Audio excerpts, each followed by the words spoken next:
Namaste to everyone from all around the world. Welcome to GLACON. GLACON is the GLACON is our a flagship international law and affairs conference, which is hosted every year by Global Law Assembly, erstwhile known as the Jurison Conference.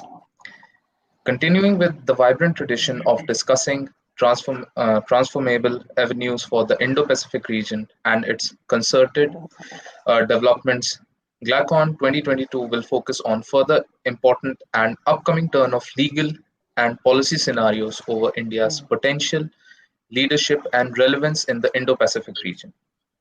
Now, for this conference, we'll be going over the following themes: India's strategic and legal challenges in the Indo-Pacific region, Indo-Pacific and new global governance, private international law and alternative dispute resolution for the Indo-Pacific region, Indian cultural and environmental policies, Indian foreign policy in the 2030s, corporate governance in India, and last but not the least, international law perspectives from the Indo-Pacific region. Now, there are two aspects of looking at these themes. One is the domestic aspect and one is the international aspect. I'll be going over the domestic aspect and then I'll be switching the task over to Abhivardhan the who will be explaining the international aspect. Now, if we talk about the domestic aspects, India as a nation, it has evolved a lot. And recently we have celebrated our 73rd Republic Day just few days back. But still, the focus areas of India as a nation are not very clear. If we talk about in terms of the economic standpoint, our labor mobilization, the economic mobilization, how we look at the international affairs, our foreign policy, all of this has to change and it has to change right now because there are so many players in the foreign policy which are influencing our domestic decisions, and we need a stronger policy towards the upcoming challenges.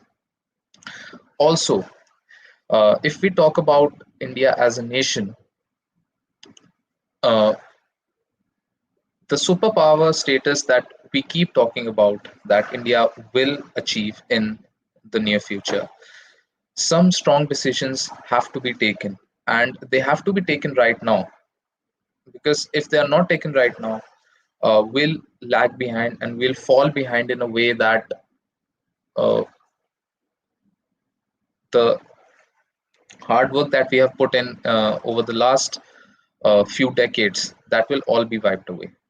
And now I'll be switching over to Abhivardhan, who will be explaining the international aspects.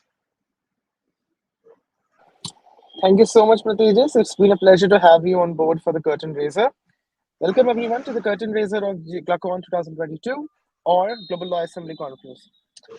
As Pratejas said, this is a continuation to the Jurison Conference on International Law, which was organized by my team at Internationalism.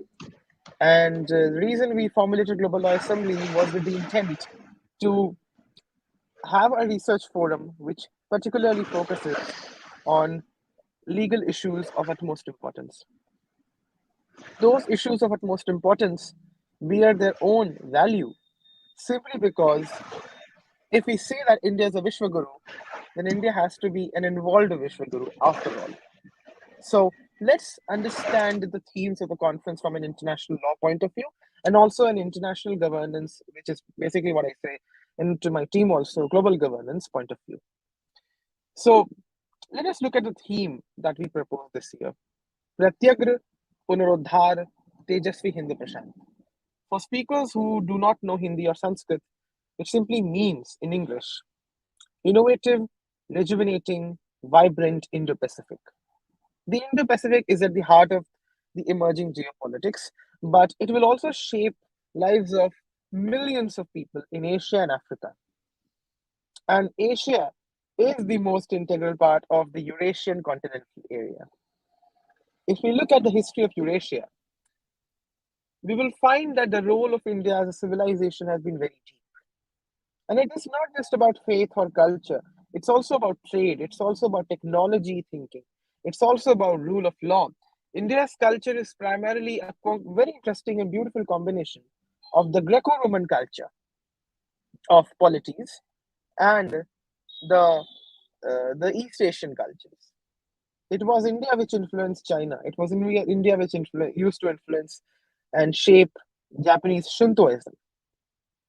And now, interestingly, as India is a part of the Quad and also under the Indian Ocean Rim Association and other organizations, India is trying to make its Indo Pacific approaches. Let's say that it has an Indo Pacific policy for long now, since 2019 under the Ministry of External Affairs, under the EAM Dr. S. Jaishankar. India has already started its ways. So, for example, when Portugal and Slovenia had their EU presidencies in the EU Council, India was very much in regular participation. In fact, when France has gained the European Council presidency, India is very active there also as well. So there is a momentum within the Indian circle to act on this. But there are certain aspects such as art, such as technology disruption, regulatory sovereignty, which we are going to discuss in a very interesting panel moderated by Mridulpal Bhattacharya, and along which questions will come in that okay, what are the issues of judicial reforms? What are the issues the executive must play a role? How can arbitration and new forms of ADR be discovered? And even if ADR is being considered an alternative, how should law students look at it? Because this is also an interesting issue which has emerged these days, is that we generally ignore the aspect of mobility.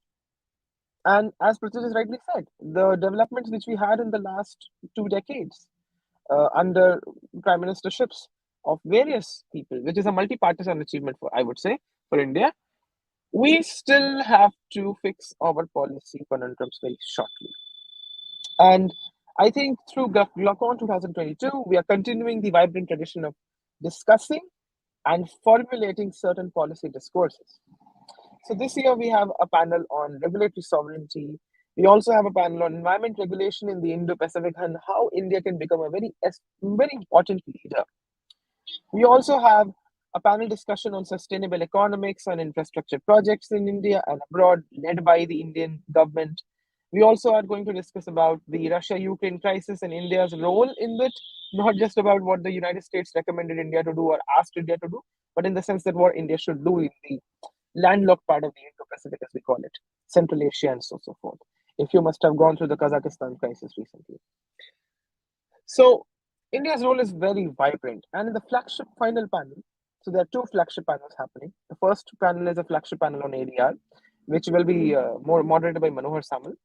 And I will be moderating the concluding panel of the conference, which will be also a flagship panel with uh, some really interesting people.